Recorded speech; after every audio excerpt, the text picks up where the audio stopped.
Hello my dear student, आज हम लोग बेटा सब्जेक्ट केमिस्ट्री अनसॉल्व्ड पेपर करेंगे। ठीक है, 2023 का, और सेट नंबर ये 1 होगा। कोड आपको CA मिलेगा, यूपी बोर्ड का है सेट। हम लोग यहाँ पर आपके पास इंग्लिश मीडियम का अनसॉल्व्ड है, लेकिन हिंदी मीडियम के बच्चे के लिए भी ये हेल्पफुल है। हिंदी मीडियम वाले अपना कोड यहाँ से मैच कर सकते हैं। ये जो कोड है ना, इस CA उनके भी सेट में होगा, तो CA वाला अनसॉल्व्ड पेपर वो खोलेंगे। सेट नंबर आगे पीछे हो सकता है, तो इसके क्वेश्चन आपको दोनों में सेम मिलेंगे, बस यहाँ पर इंग्लिश में लिखा है और वहाँ पर हिंदी में। ठीक है, तो वहाँ से आप सबको, बट यहाँ पर जो हम लोग आंसर पढ़ेंगे ना, जैसे आपके पास रिएक्शन हो गया, न्यूमेरिकल हो गया, तो सब सेम होता है, थोड़ा बहुत अंतर इसमें आता है। तो चलिए स्टार्ट करते हैं आज हम लोग क्वेश्चन नंबर 1 से।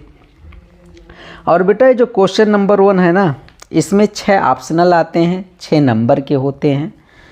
और हम लोग यहाँ से नंबर 1 से स्टार्ट करते हैं और थोड़ा सा ऑप्शन को भी हम लोग एक्सप्लेन करके जानते हैं। ठीक है, चलिए शुरू करते हैं। देखिए जैसे आपके पास ये सेट यहाँ पर खुला ही है। ठीक है, तो इन्होंने पहला क्वेश्चन क्या बोला है, व्हेन आयरन इज रस्टेड, जब आयरन में जंग लग जाता है तो आयरन क्या होता है, आयरन रेड्यूज होता है, आयरन डिकम्पोज्ड होता है, या फिर ऑक्सीडाइज्ड होता है। ठीक है, तो इसमें या फिर change in the fine powder. तो हम लोगों के पास यहाँ पर ऑप्शन नंबर 3 जो है ना, ये करेक्ट है, तो इसको आप कर लेंगे। अच्छा, जंग लगने की कहानी हम लोग थोड़ा सा देख लेते हैं। देखिए यहाँ पर एक्सप्लेनेशन है आपके पास बेटा, जब आयरन में जंग लगता है तो आयरन का ऑक्सीडेशन हो जाता है, ऑक्सीडाइज हो जाता है। और यहाँ पर देखोगे जब आप आयरन प्लस एयर, मतलब आयरन जो है ना, जब एयर और वाटर के कांटेक्ट में आता है तभी उसमें रस्ट लगता है, जंग तभी लगता है। ये रस्ट का फार्मूला है बेटा Fe2O3 × XH2O। ठीक है, तो आयरन यहाँ पर ऑक्सीडाइज हो रहा है, और आयरन पर जंग तभी लगेगा जब एयर और वाटर दोनों साथ उसके कांटेक्ट में आए। यदि एक होगा तो जंग नहीं लगेगा। ठीक है, इसीलिए गांव में आप सब देखोगे घरों में जो ट्रैक्टर टाली वगैरह होता है वो बेटा छत के नीचे रखते हैं ना, जिससे वहाँ पर बारिश ना हो और नमी ना रहे। ठीक है, तो केवल एयर, जो हवा में एयर होती है ना, उससे जंग नहीं लगेगा। जब वाटर और एयर दोनों साथ आएंगे तब लोहे पर जंग लगेगा। तो इस बात को ध्यान देंगे आप सब। तो पहला हम लोगों ने देख लिया। नेक्स्ट इनके पास जो ऑप्शन है, क्वेश्चन बेटा है, ये कह रहे हैं कि इन ये 200 gram solution of glucose with 10% mass percent amount of glucose will be, मतलब 200 ग्राम ग्लूकोज का सोल्यूशन है, इसमें ग्लूकोज कितना है, ये वेट बाय वेट दिए हैं।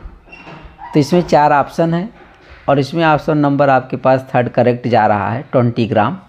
अब ये कैसे जा रहा है इसको हम लोग देखेंगे। ठीक है, तो इसका जो मतलब है यहाँ पर देखो बेटा, ठीक, 10% weight by weight glucose solution का मतलब होता है कि 10 ग्राम ग्लूकोज 100 ग्राम सोल्यूशन में प्रेजेंट है। तो देखो यानी 100 ग्राम में 10 ग्राम है ग्लूकोज कि नहीं, तो 200 ग्राम में कितना होगा, 20 ग्राम। तो आप इससे देख सकते हैं, मैच कर। ठीक, नेक्स्ट हम लोग आते हैं अब तीसरे ऑप्शनल पर। और तीसरा ऑप्शनल जो है बेटा, ये चैप्टर केमिकल काइनेटिक्स से बिलोंग कर रहा है। ये दिया है वेलोसिटी कांस्टेंट के for reaction 2.3 × 10⁻⁻5 litre mole inverse second inverse. ठीक है, और ये पूछ रहे आर्डर ऑफ रिएक्शन। आर्डर बताओ, तो आर्डर कैसे बताएंगे हम लोग, आर्डर जो ये वेलोसिटी कांस्टेंट है इसके यूनिट को देख करके हम लोग आर्डर बताएंगे।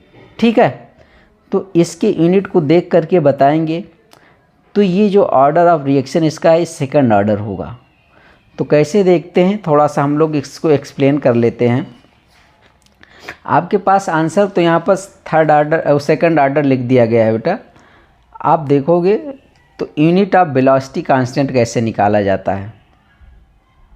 जो वेलोसिटी कांस्टेंट की यूनिट होती है वो किस पर डिपेंड करता है? ऑर्डर पर डिपेंड करता है।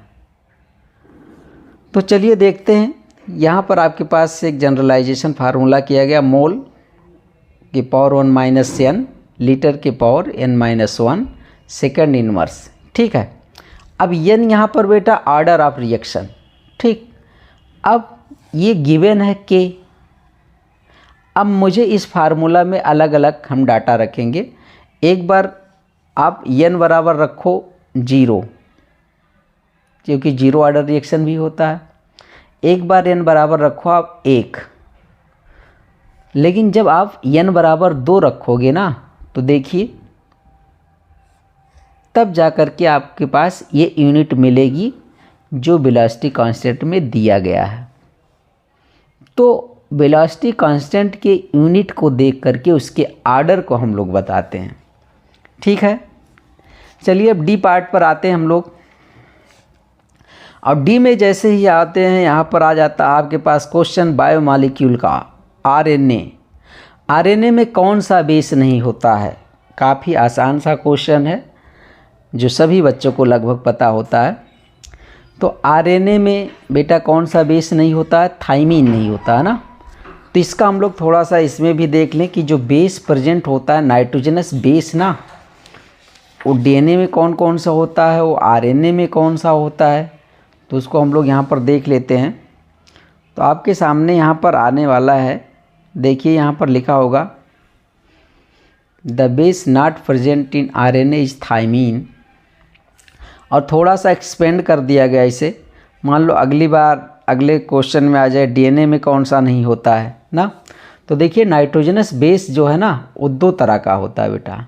एक प्यूरिन होता है और दूसरा पिरिमिडिन। प्यूरिन में भी 2 होते हैं, एक एडेनिन को ए से रिप्रेजेंट करते हैं, ग्वानिन को किससे करते हैं? जी से करते हैं। ऐसे ही जब आप सब देखते हो पिरिमिडिन के केस में, तो पिरिमिडिन आपके पास 3 तरह का बेस प्रेजेंट है, थाइमिन, साइटोसिन, यूरासिल। थाइमिन को टी, साइटोसिन को सी, यूरासिल को यू से रिप्रेजेंट करते हैं। तो इसमें से 5 जो बेस नाइट्रोजनस दिखाई दे रहे हैं ना, इसमें से 4 आरएनए में होता है, 4 डीएनए में होता है। तो देखो आप लिखा होगा base present in DNA. DNA में कौन कौन से बेस होते हैं? तो एडेनिन, ग्वानिन, थाइमिन, साइटोसिन। ठीक है, ये 4 बेस होते हैं। ऐसे आरएनए में कौन सा होता है? Adenine, guanine, cytosine, uracil. ठीक है, साइटोसिन, यूरासिल। अब देखिए बेटा यहाँ पर डीएनए में क्या होता है? थाइमिन, यहाँ यूरासिल। लेकिन ये 3 adenine, guanine, cytosine, adenine, guanine, cytosine दोनों में कॉमन होते हैं। तो इस बात को आप सब ध्यान दीजिएगा। चलिए अब हम लोग देखते हैं इसका नेक्स्ट पार्ट है। कह रहे हैं यहाँ पर Cannizzaro reaction accepted by. Cannizzaro reaction किसके द्वारा दिया जाता है? तो यहाँ पर आपके पास बेंजल्डिहाइड ऑप्शन आएगा। बेंजल्डिहाइड कैनिजारो रिएक्शन देगा। कैनिजारो रिएक्शन के लिए क्या होना चाहिए बेटा कि ऐसा एल्डिहाइड जिससे अल्फ़ा हाइड्रोजन जिसमें एब्सेंट होता है, वो कैनिजारो रिएक्शन देगा। तो बेंजल्डिहाइड के 2 मॉलिक्यूल लिए जाते हैं। इसको बच्चे ध्यान दीजिए, कभी कभी कोई एक ही लिखता है। तो 2 मॉलिक्यूल बेंजल्डिहाइड का लेंगे यहाँ पर इस केस में। कंसंट्रेट एनएच से रिएक्शन कराओगे आप, तो 1 मॉलिक्यूल का रिडक्शन होगा और 1 का ऑक्सीडेशन होगा। ठीक है, तो रिडक्शन एल्डिहाइड का होगा तो एल्कोहल बना देगा, इसका ऑक्सीडेशन होगा तो इसका साल्ट बना देता है। ठीक है, आप एसिड समझो, एसिड जब बन जाएगा तो वहाँ पर NaOH होगा तो इस रूप में वो बदल जाएगा। तो मेरे कहने का मतलब है एक बेंजिल एल्कोहल और एक सोडियम बेंजोएट बन रहा है, कैनिजारो रिएक्शन। ठीक है, अब लास्ट है ऑप्शनल का, लास्ट है कार्बिल एमीन रिएक्शन कौन देता है? ठीक, देखो आपके पास है carbylamine reaction gives by, तो प्राइमरी एमीन देगा बेटा। तो आपके पास यहाँ पर मेथिल एमीन इस ऑप्शन में आ जाएगा। ठीक है, तो यहाँ पर थोड़ा सा हम लोग देखते हैं इसको। देखो यहाँ पर कोई भी एलिफैटिक या एरोमेटिक प्राइमरी एमीन आ जाए, ठीक है, जब इसका क्लोरोफॉर्म से रिएक्शन कराते हो, एक क्लोरोफॉर्म है, इसको देख लीजिएगा, KOH से की प्रेजेंस में हीट करते हैं तो आइसोसाइनाइड बनता है। RNC। यहाँ एक कॉमन रिएक्शन लिखा गया है आपके सामने, ये क्लोरोफॉर्म है, ठीक है, ये एल्किल आइसोसाइनाइड बनता है, तो इसी को बोला जाता है कार्बिल एमीन रिएक्शन। अब हम लोग आते हैं क्वेश्चन नंबर 2 पर। तो क्वेश्चन नंबर 2 पर अब हम लोग जब देखेंगे तो यहाँ पर क्वेश्चन भी लिखा होगा, ठीक है, इस नोट्स में। तो जिस बच्चे के पास अनसॉल्व्ड नहीं होगा वो भी यहाँ से रिवीजन कर सकता है, और हम लोग क्वेश्चन आंसर दोनों आपको इस नोट्स में प्रोवाइड किया जा रहा है, ठीक है बेटा। तो आप सब इसको अच्छे से देखिए, सुनिए और नोट्स बना सकते हैं, ठीक है। चलिए, कोलराउस लॉ पूछ रहे हैं, कह रहे हैं कि define Kohlrausch law, describe its application for week electrolyte. Weak electrolyte के लिए थोड़ा सा बात करना है, ठीक है। तो कोलराउस लॉ क्या होता है एक बार पढ़ लेते हैं। The molar conductivity at infinite dilution of an electrolyte is equal to sum of, sum मतलब टोटल, SUM, ठीक है, sum of molar conductance of its cation and anion, ठीक है। तो जो इलेक्ट्रोलाइट होता है उसके मोलर कंडक्टिविटी इनफाइनाइट डाइल्यूशन पर बताने के लिए इन्होंने कहा कि जो इलेक्ट्रोलाइट है उसमें आपके पास कैटायन होगा, उसमें एनायन होगा, दोनों के मोलर कंडक्टेंस को जोड़ दें तो उस इलेक्ट्रोलाइट का मोलर कंडक्टिविटी पता चल जाएगा, ठीक है। तो इसी के बेस पर इन्होंने एक फार्मूला दिया। अब फार्मूला ये देखिए बेटा, molar conductivity at infinite dilution बराबर क्या है, molar conductivity of cation plus molar conductivity of anion, ठीक है। ये न्यू प्लस है बेटा, ये number of cation, new minus है नंबर ऑफ एनायन, जो कि हम यहाँ पर लिख दिए हैं, ठीक है। तो कोलराउस का जब नियम पूछे तो ये ज़रूरी है फार्मूला लिखना। अच्छा देखो, लेमडा नॉट प्लस क्या है, limiting molar conductivity of cation, lambda naught minus क्या है, limiting molar conductivity of anion, ठीक है। न्यू प्लस आपके पास है बेटा number of cation, new minus क्या, नंबर ऑफ एनायन, और इसको मैंने कह दिया molar conductivity at infinite dilution, ठीक। अच्छा, इसका एक एग्जाम्पल भी ले लो तो बहुत अच्छी बात है। एग्जाम्पल आप देखेंगे, आप NaCl मान लो इलेक्ट्रोलाइट है, ठीक है। अब NaCl जो इलेक्ट्रोलाइट है इसकी मोलर कंडक्टिविटी आपको बताना है, तो जब भैया आपको पास Na+ की मोलर कंडक्टेंस पता कर लो, Cl- का पता कर लो, तो उसी को जोड़ दो तो NaCl का मोलर कंडक्टिविटी हो जाएगा, वही इनका नियम कह रहा है, ठीक है। तो ये आपके पास है, ठीक। तो देखिए Na का मोलर कंडक्टिविटी और Cl- का मोलर कंडक्टिविटी दोनों को ऐड कर दें तो इसका NaCl का पता चल जाएगा, ठीक है। मतलब ये पॉजिटिव आयन है, ये नेगेटिव आयन है।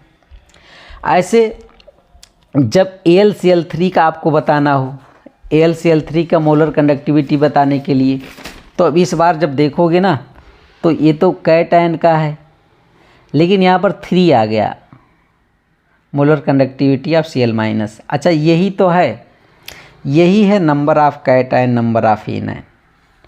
तो यहाँ नंबर 3 है तो लिखा गया, यहाँ एक ही है तो नहीं लिखा गया, ठीक है। तो आप सब जानते भी हो कि जैसे बेटा आपके पास AlCl3 है तो इसको जब तोड़ोगे तो Al3 प्लस Cl- और ये 3 रहेगा ना, तो ये 3 उसके आगे लिख दिया गया है। तो ये इनके रिप्रेजेंटेशन का तरीका है। अब हम लोग इसका एक एप्लीकेशन देख लेते हैं, और वीक इलेक्ट्रोलाइट का मोलर कंडक्टिविटी बताने के लिए इनका लॉ बहुत ही अच्छा है, ठीक है। तो चलो देखते हैं बेटा एप्लीकेशन में क्या इनका है। To calculate conductance of weak electrolyte, weak electrolyte का कंडक्टेंस बताते हैं। एक एग्जाम्पल ले लो, calculate molar conductivity of acetic acid with the help of sodium acetate, HCl, NaCl, इनकी मदद से आप इसका करोगे बेटा, ठीक है। एसिटिक एसिड का वीक इलेक्ट्रोलाइट का कंडक्टिविटी डायरेक्ट नहीं बता पाते हैं, ठीक है, तो उसको स्ट्रांग इलेक्ट्रोलाइट की हेल्प से बताते हैं। तो चलिए, अच्छा जैसे यहाँ पर आपको NaCl का बताना था, तो आपको जब Na+ का पता हो जाए, Cl- का पता हो जाए, तो दोनों को जोड़ दोगे तो NaCl का मोलर कंडक्टिविटी पता पर चल जाएगा ना। वैसे यदि आपको एसिटिक एसिड का बताना है, तो एसिटिक एसिड का जब बताना है बेटा, तो एसिटिक एसिड आपको जब तोड़ते हो एसिटिक एसिड को, ठीक, एसिटिक एसिड को आप तोड़ दीजिए CH3COO- प्लस H+ में, तो ये आपके पास एनायन है, ये आपके पास कैटायन है। इसकी कंडक्टिविटी यदि पता हो जाए तो इसका आप बता लोगे ना। तो हमें कुछ ऐसा करना है कि कुछ जोड़ेंगे, कुछ घटाएंगे और हमें इतना बचाना होगा। तो देखिए आप, मोलर कंडक्टिविटी इसका बताने के लिए H+ का कंडक्टिविटी आपको चाहिए, एसीटेट का कंडक्टिविटी चाहिए। इस तीनों की हेल्प से कुछ को जोड़ो, कुछ को घटाओ, बचे आपके पास एसिटिक एसिड। तो देखते हैं molar conductivity of acetic acid, ठीक है। यहाँ पर molar conductivity of sodium acetate plus molar conductivity of HCl minus कर देते हैं मोलर कंडक्टिविटी ऑफ NaCl, तो आपको एसिटिक एसिड पता चल जाएगा। अच्छा, इतना वाला पार्ट एसीटेट का हो जाएगा, Na यहाँ बच रहा है, ये वाला आपके पास H को बचा लो, Cl को निकालो, तो ये Cl ये Na बाहर कर दें तो H और COO बचेगा। तो इसका मोलर कंडक्टिविटी इस तरीके से बताया जाता है, ठीक है। तो हम लोग ये पार्ट कंप्लीट कर लिए हैं। अब देखते हैं बेटा, यहाँ पर दूसरा क्वेश्चन आ चुका आप सबके सामने जो बहुत जानते हो, मोलरिटी में डिफरेंस पूछ रहा है, ठीक है। तो अब यहाँ पर अनसॉल्व की ज़रूरत नहीं है क्योंकि इसमें क्वेश्चन आंसर दोनों लिखा है। तो एक तरफ बना लीजिए मोलरिटी का कॉलम, दूसरी तरफ बना लीजिए मोलरिटी का कॉलम, ठीक है। और आप सब जानते हो यहाँ पर बेटा क्या होता है, ये मोलरिटी को कैपिटल M से रिप्रेजेंट करते हैं, मोलरिटी को स्मॉल m से रिप्रेजेंट करते हैं, ठीक। यहाँ पर देख रहे हो number of moles of solute dissolve in 1 litre of solution, या number of mole of solute dissolve in 1 kg of the solvent या 1000 ग्राम ऑफ सॉल्वेंट, ठीक है। तो इसका 2 नंबर का ये क्वेश्चन है, तो ठीक ठाक मैटर आप लिखिए। मोलरिटी बराबर क्या होगा, moles of solute upon volume of solution in litre, ठीक है। अच्छा, मोल्स ऑफ सॉल्यूट को आप N से रिप्रेजेंट कर दो, वॉल्यूम ऑफ सॉल्यूशन लीटर मतलब V यहाँ पर आ गया, तो ये मोलरिटी का सिंप्लिसिटी यहाँ पर हम लोग इसको रिप्रेजेंट कर सकते हैं। अच्छा, यूनिट देखें बेटा, तो मोल लीटर इनवर्स, ठीक है। और टेम्परेचर डिपेंडेंट होता है, इसमें वॉल्यूम टर्म आ जाता है। तो ये पॉइंट आप ध्यान दीजिएगा, 2 नंबर के लिए इतना मैटर सफिशिएंट है, ठीक है। Molarity mole of solute upon mass of solvent in kg, तो मोल को N से और सॉल्वेंट को कैपिटल W से और kg में यहाँ पर रिप्रेजेंट कर दिया गया। तो ये स्मॉल m कर लीजिएगा, ठीक है, ये है स्मॉल m, ठीक। तो आपके पास इसकी यूनिट क्या आ जाएगा, मोल kg इनवर्स। और टेम्परेचर इंडिपेंडेंट होता, मतलब टेम्परेचर पर ये डिपेंड नहीं करेगा। चलिए हम लोग इसको भी समाप्त कर लिए हैं। अब हम सी पर बात करते हैं कि सी वाला देखो क्या कहता है बेटा क्वेश्चन। ये कह रहा ना, why does the conductivity of any solution decrease with dilution. जो सोल्यूशन होता है ना, यदि हम लोग उसको डाइल्यूट करें, उसमें पानी मिलाएं, तो उसकी कंडक्टिविटी क्यों कम हो जाती है। 1 नंबर का ये क्वेश्चन है, ठीक है। तो 1 नंबर का है, बट हमें लिखना तो पड़ेगा इतना। तो देखो बेटा, ये जो कंडक्टिविटी को के या इसी को कप्पा बोलते हो, इसी का दूसरा नाम स्पेसिफिक कंडक्टेंस भी है। जब ये डिक्रीज करता है डाइल्यूशन, जब पानी मिलाएंगे तो कप्पा डिक्रीज करेगा, क्योंकि नंबर ऑफ आयन डिक्रीज करता है। देखिए इस पॉइंट को ध्यान देना, number of ion decrease in 1 centimetre cube of solution. 1 centimetre cube solution में नंबर ऑफ आयन कम हो जाता है, इसीलिए कप्पा डिक्रीज करता है ऑन डाइल्यूशन। इसको समझेंगे हम लोग। आपके पास बेटा 1 सेंटीमीटर क्यूब सोल्यूशन है, या आप उसको NmL बोल दो या 1 cc बोल दीजिए, ठीक है। तो चलो मैं मान रहा हूँ कि आपके पास 1 सेंटीमीटर क्यूब सोल्यूशन है या 1 cc सोल्यूशन है, इसमें अभी 5 आयन हैं।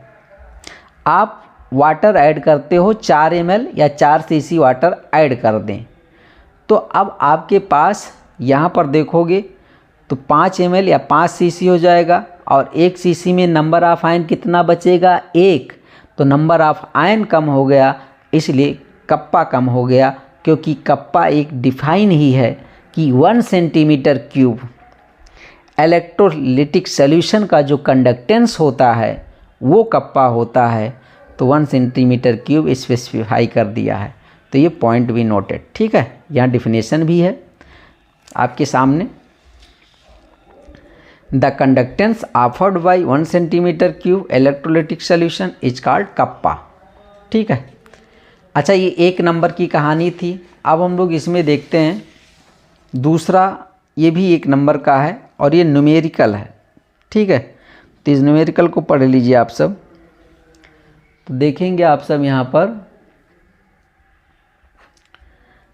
Conductivity of 0.20 molar KCl solution at 298 Kelvin is 0.0248 Simon centimeter inverse. What will be its molar conductivity पूछ रहे हैं।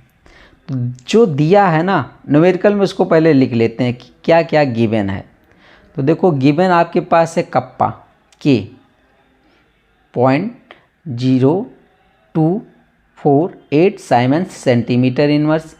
मोलरिटी दिया है आपके पास 0.20 मोल KCl। अब मोलर कंडक्टिविटी पूछ रहे हैं, तो फार्मूला होता है बेटा कप्पा इंटू 1000 अपानियम। तो बस इस वैल्यू को रख दीजिए आप, ठीक।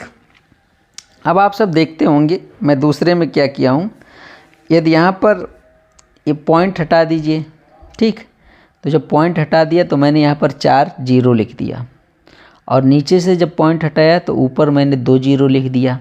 अच्छा, अब ये 4 0 जो है ना, यहाँ से काट दो, ये 3 यहाँ से, 1 ये चौथा। अच्छा, 1 0 बचा है, इसको और इसको यहाँ से उड़ा दीजिए, तो बचेगा आपके पास इतना 248/2। इसको आप सॉल्व कर लीजिए, तो आपके पास मोलर कंडक्टिविटी पता चल जाएगा 124 Simon centimetre square mole inverse, ठीक है बेटा। ये आपके पास आ जाएगा। अब हम लोग देखते हैं डी पार्ट इसका। क्वेश्चन नंबर 2 का डी पार्ट देखते हैं। अब बेटा केमिकल काइनेटिक्स से रिलेटेड है न्यूमेरिकल। आप देखिए यहाँ पर दिया initial concentration of N2O5 in A first order reaction. And यहाँ पर रिएक्शन देख लीजिए, लिखा है N2O5 एक गैस है, 2NO2 half O2 was 1.24 into 10⁻⁻² mole litre inverse at 310 kelvin, ठीक है। Which remained 0.20 into 10⁻⁻² mole litre inverse after 30 minute. Calculate velocity constant at 310 kelvin, और log 6.2 की वैल्यू दिए हैं 0.7924, ठीक है। ये तो क्वेश्चन की कहानी थी। आपको निकालना क्या है, वेलोसिटी कांस्टेंट निकालना है। क्या निकालना है, वेलोसिटी कांस्टेंट। तो पहली बात तो आप रिएक्शन लिख लीजिए, रिएक्शन लिख लो, और क्या दिया है, मतलब इनिशियल कंसंट्रेशन क्या था बेटा, ये था 1.24 into 10⁻⁻² mole litre inverse. Final A-X क्या है, 0.20 इंटू 10⁻⁻² मोल लीटर इनवर्स, और टाइम कितना दिए हैं 30 मिनट। तो ये मैंने लिख लिया। अब फर्स्ट ऑर्डर रिएक्शन का इक्वेशन लिख लो, ठीक है। आपके पास के बराबर क्या हो जाता है, 2.303/T log, ठीक है, बेस 10 A/A-X। यहाँ क्या के है, velocity constant, A initial concentration, A-X final concentration, और T टाइम, ठीक है। तो बस जो गिवन है इसी में आप वैल्यू पुट कर दीजिए। देखो मैंने इसको लिखा, यहाँ पर 30 कर दिया, और यहाँ पर आपके पास एक ही जगह पर इनिशियल कंसंट्रेशन ले आया, और यहाँ पर इसको लिख दिया a माइनस एक्स की जगह पर, जो यहाँ पर हम लोग पहले से देखिए लिख लिए हैं। ठीक, इसको लिखने के बाद आप सब देखेंगे तो जो कैंसिल हो रहा कैंसिल कर देंगे, पॉइंट से हट जाएगा, आपके पास 124/20 बचेगा। इसको सॉल्व करेंगे तो आपके पास आ जाएगा ये 6.2 और 6.2 की वैल्यू क्वेश्चन में दिया है। ठीक, तो इसको सॉल्व करने से आपके पास वेलोसिटी कांस्टेंट पता चल जाता है। 6.08 × 10⁻⁻2 मिनट इनवर्स आ जाता है। ठीक है, तो अभी तक सफलतापूर्वक हम लोग क्वेश्चन नंबर 2 को समाप्त कर चुके हैं। अब क्वेश्चन नंबर 3 से स्टार्ट करते हैं। इस वीडियो में बेटा एक कंप्लीट सेट आपको प्रोवाइड करवाया जाएगा। एक बार आप सब देखना स्टार्ट करिए। आप इसको 2x पर स्पीड बढ़ाकर भी सुन सकते हैं और ये समाप्ति पर ही समाप्त होगा। चलिए, ये जो क्वेश्चन नंबर 3 का HM ने रख दिया है, ये क्वेश्चन हालांकि अभी नहीं आया है, लेकिन नए तरीके के क्वेश्चन को इम्प्लीमेंट ये कर रहे हैं, तो इसको देख दिया जाए। देखिए, जैसे जो सिलेबस होता है ना बेटा, वो रिड्यूज हुआ है, तो उसकी जगह पर HM ने दूसरा क्वेश्चन ला करके रखा है जो सिलेबस में है। तो इस प्रकार के क्वेश्चन को भी देख लेते हैं। ये कह रहे हैं कि half life period of a radioactive element is 140 days. After 560 days what amount of 1 gram of the element will be reduce. ठीक है, तो ये पहले लिख लो भैया। हाफ लाइफ पीरियड कितना, 140। तो नंबर ऑफ हाफ लाइफ निकाल लो पहले। 560 में कितने हाफ लाइफ निकलेंगे? अच्छा, 140 दिन में एक हाफ लाइफ है, तो 560 दिन में कितने आ रहे हैं? 4 हाफ लाइफ निकल करके आ रहा है ना। अच्छा, एक फार्मूला यहाँ पर इसको लगा दिया जाए। अमाउंट ऑफ रिएक्टेंट, यहाँ आप कर लीजिएगा, remaining after n half life बराबर होता है 1/2 के power n into initial amount. अच्छा, वो n क्या है? नंबर ऑफ हाफ लाइफ जो आप निकाल चुके हैं। ठीक है, तो n यहाँ पर 4 आ रहा है और इनिशियल अमाउंट कितना है बेटा? 1 ग्राम है। बस इसकी जगह पर आप पुट कर दीजिए, तो 1/2 के पावर 4 इंटू 1 ग्राम आ जाएगा। ये आपके पास सॉल्व करने के बाद ये क्या निकल कर के आया है? ये रिमेनिंग अमाउंट ऑफ रिएक्टेंट निकल कर के आया है। ये पूछ रहे हैं रेड्यूज अमाउंट क्या होगा, तो रेड्यूज अमाउंट ऑफ रिएक्टेंट क्या होगा? जितना था उसमें से कम कर दो, तो आपके पास 0.94 ग्राम रेड्यूज मिलेगा, जो समाप्त हो जाएगा। ठीक है, अच्छा, फर्स्ट आर्डर रिएक्शन की एक थोड़ा सा नोट्स पॉइंट देख लीजिए आप सब बेटा। ये देखोगे तो फर्स्ट आर्डर रिएक्शन जो है ना, concentration after n half life कैसे कम होता है? इनिशियल कंसंट्रेशन अपॉन 2 के पावर n कितने हाफ लाइफ होगा कि नहीं? मान लो जैसे आपके पास 100 है, तो इसका हाफ लाइफ पर कितना बचेगा? ये 50 बचेगा कि नहीं? अब अगले हाफ में क्या हो जाएगा? उसका 50, अगले हाफ मतलब कि 50 का 50% 25 आ जाएगा, फिर 25 का 50%, तो इस हिसाब से डिक्रीज कर रहा है। चलिए, अब हम लोग आते हैं क्वेश्चन नंबर दूसरे का ये हो गया। अब भी पार्ट और आते हैं बेटा। तीसरे का ये कंप्लीट कर लिए हैं, अब तीसरे का बी हम लोग देखते हैं। ठीक है, तीसरे के बी में देखेंगे क्या पूछ रहे हैं। कोऑर्डिनेशन कंपाउंड से आ गया है क्वेश्चन आपके सामने। बायोलॉजिकल सिस्टम के इन्होंने क्या इम्पोर्टेंस, 2 इम्पोर्टेंस पूछ रहे हैं, तो चलो देखते हैं। हीमोग्लोबिन नाम सुना है आप सबने, सभी के ब्लड में होता है। तो ये क्या होता है? Oxygen carrier in blood. Haemoglobin oxygen carrier का काम करता है। ये कॉम्प्लेक्स होता है बेटा फेरस 2 Fe2+ का, विथ पोरफायरिन रिंग एक होती है, जो 4 साइक्लिक रिंग के द्वारा कोऑर्डिनेट बॉन्ड से बधा होता है। ठीक है, और तो दूसरा आपके पास है, आपने क्लोरोफिल देखा होगा। क्लोरोफिल आपके पास pigment of chlorophyll plant responsible for photosynthesis. जो क्लोरोफिल होता है ना, वो फोटोसिंथेसिस के लिए रिस्पॉन्सिबल होता है, और किसका कॉम्प्लेक्स होता है? Mg2+ का। मतलब हरे पत्तों वत्तों में कौन सा होता है मेटल, मैग्नीशियम होता है।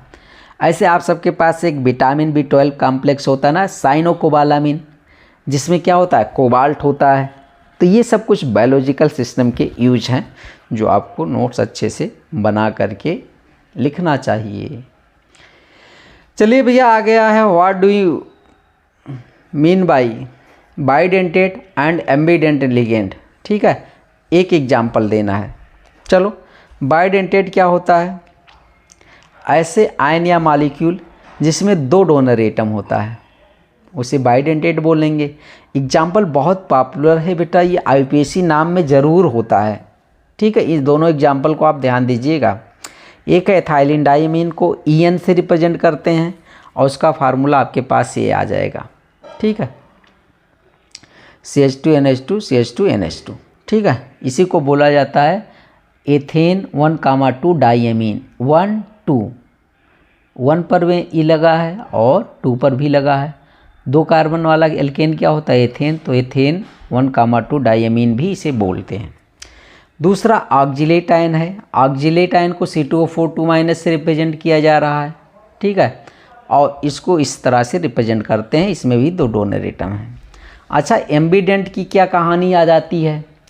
एम्बिडेंट जो आपके पास है लिगेंड, ये जब देखोगे बेटा तो ये 2 डिफरेंट एटम से लिगेट कर सकता है, लेकिन एक बार में केवल एक ही से ये बांड बनाता है, कोऑर्डिनेट बांड। जैसे NO2- है, SCN- आयन है, तो देखोगे यहाँ पर तो NO2- जो EN है ना, ये मेटल है। EN के साथ जब मेटल बनाता है तो नाइट्रिटो EN पढ़ेंगे, NO2- वाला कहानी है। लेकिन जब ये O के साथ बनाएगा मेटल के साथ तो नाइट्रिटो O बोला जाएगा। ठीक है, ऐसे CN के केस में देखोगे जब SCN मतलब SCN के जब S से बनाएगा तो थायोसाइनेटो, N से बनाएगा तो आइसोथायोसाइनेटो। और आप सब एक CN का भी केस देख सकते हैं ना, एक बार C से बनता है एक बार N से बनता है। तो ये हम लोग इसको कंप्लीट कर लिए हैं। अब D पार्ट इसका देखा जाएगा। D में इन्होंने पूछा है ग्लूकोज और फ्रक्टोज में क्या डिफरेंस है। तो भैया सबसे पहले इसको आप देखिएगा, इसको ग्रेप शुगर बोला जाता है, इसको फ्रूट शुगर बोला जाता है। ठीक है, ये एल्डोहेक्सोज शुगर है, ये कीटोहेक्सोज है। मतलब इसमें एल्डिहाइड होता है, इसमें कीटोन होता है, इसमें भी 6 कार्बन होता है, इसमें भी 6 कार्बन होता है। अच्छा, इसमें पायरानोज स्ट्रक्चर होता है, इसमें फ्यूरानोज। साइक्लिक स्ट्रक्चर की जब बात आएगी तो हम लोग जान जाएंगे ग्लूकोज फ्रक्टोज का साइक्लिक स्ट्रक्चर। इसमें 6 मेंबर होता है, 5 मेंबर का रिंग होता है जब ये बनाते हो पायरानोज और फ्यूरानोज वाला। अच्छा, 2 ही नंबर का है, तो आपके पास ये ग्लूकोज का स्ट्रक्चर बहुत अच्छा सा बना लीजिए। कार्बन की नंबरिंग कर लो 1 2 3 4 5 6। ठीक है, तो यहाँ पर देखो एल्डिहाइड से HO प्रेजेंट है, ये डी ग्लूकोज है। और यहाँ पर जब आप देखेंगे तो बेटा तो कार्बन नंबर 2 पर क्या है बेटा, कीटोन ग्रुप है। तो इसको भी नंबरिंग कर सकते हो 1 2 3 4 5 6। ठीक है, तो यहाँ कीटोन है, डी फ्रक्टोज। अच्छा, ये देखो मैंने ऐसे डॉट डॉट किया ना, कार्बन नंबर 5 देखो OH दाहिनी तरफ, कार्बन नंबर 5 देखो OH दाहिनी तरफ, इसलिए D लिखा है। ठीक है, दोनों सेम है। तो चलिए अब हम लोगों के पास यहाँ पर एक कंप्लीट हो जाता है। फिर क्वेश्चन नंबर 4 पर अब हम लोग स्टार्ट करेंगे। ठीक है, क्वेश्चन नंबर 4 जो आपके पास है बेटा, ये इलेक्ट्रोकेमिस्ट्री से है, न्यूमेरिकल है।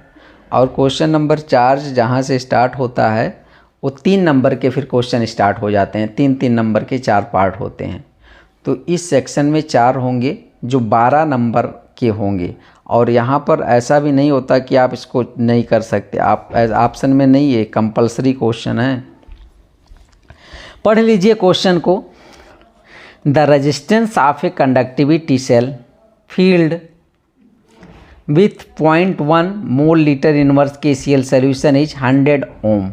ठीक है, if the resistance of this cell 500 ohm on filling 0.02 mole litre inverse KCl solution, then calculate the conductivity and molar conductivity of 0.02 mole liter inverse KCl solution.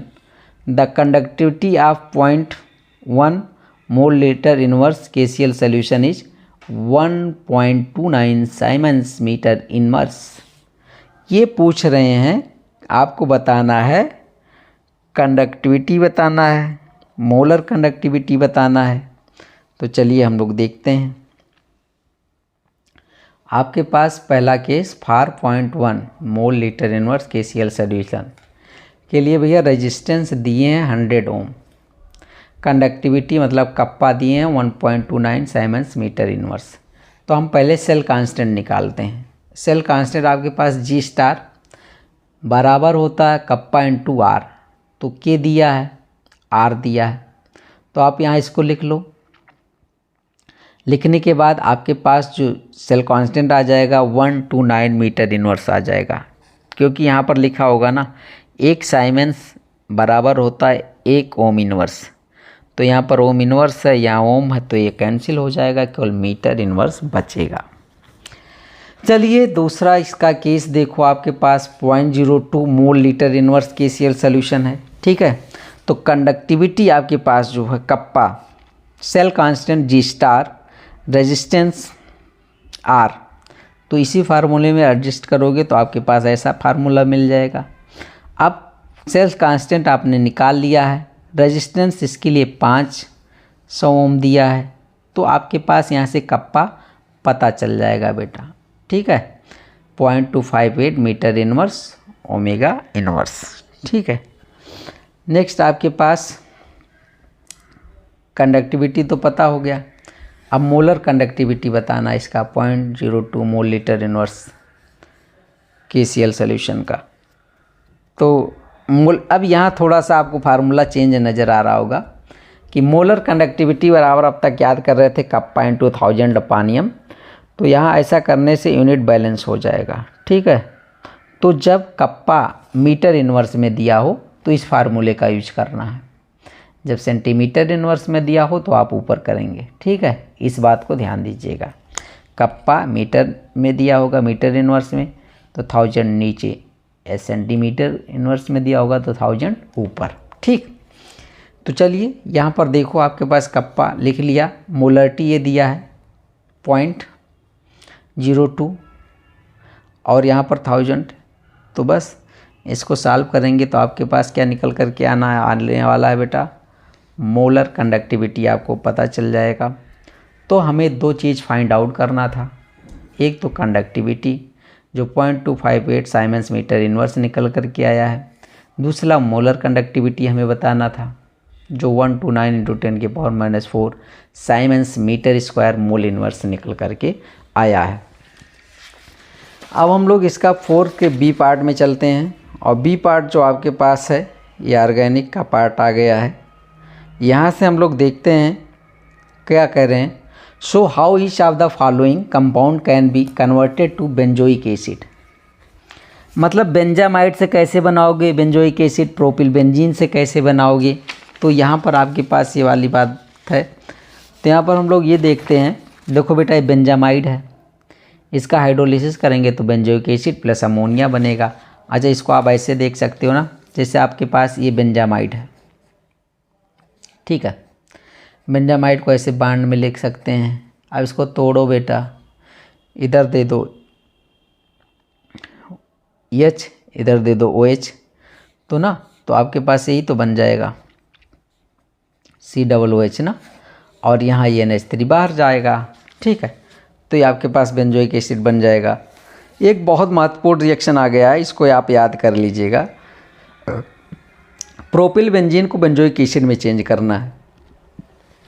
तो ये जो KMnO4 रिएक्शन है ना, KMnO4 जो oxidising agent है, ये alkyl group को COOH में बदल देता है। अब ये चाहे 2 हो, 4 हो, चाहे 1 हो, कोई मतलब फ़र्क नहीं पड़ता।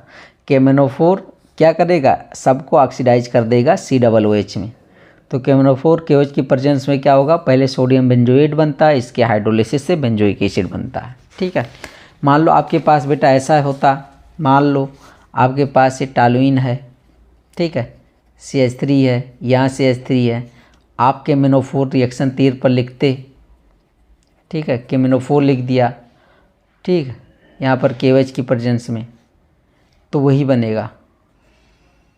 यहाँ पर 2 बार बनेगा, ठीक है, कि यहाँ पर भी के, और इसका हाइड्रोलिसिस कर दोगे तो 2 COOH बन जाएगा। मेरे कहने का मतलब ये है, यहाँ पर एक एल्किल ग्रुप है तो यहाँ भी COOH, यहाँ भी COOH, जितने भी होंगे सब जगह COOH लगेगा, तो इसको आप ज़रूर याद कर लीजिएगा। बेंजीन से लगे हुए एल्किल को COOH में ये चेंज कर देता है। चलो क्वेश्चन नंबर सी पार्ट में आते हैं, और ये 3 नंबर का है और इसमें एक एक नंबर के 3 पार्ट कर दिए हैं। तो पहली बात है सेकेंडरी स्ट्रक्चर, आप प्रोटीन के बारे में कुछ कहना चाह रहे हैं कि मतलब आप बताइए क्या होता है। तो जब बेटा फोल्डिंग हो जाता है, प्राइमरी स्ट्रक्चर ऑफ प्रोटीन में जब थोड़ा सा फोल्डिंग हो जाता है ना उसकी पॉलीपेप्टाइड चेन में, तो सेकेंडरी स्ट्रक्चर मिलता है। अब secondary structure of protein refer to shape in which long polypeptide chain can exist, थोड़ा सा लंबी पॉलीपेप्टाइड चेन एग्जिस्ट होने वाली है। Regular folding of the backbone of the polypeptide chain due to hydrogen bonding between carbon double bond oxygen and NH group of the peptide bond, ठीक है।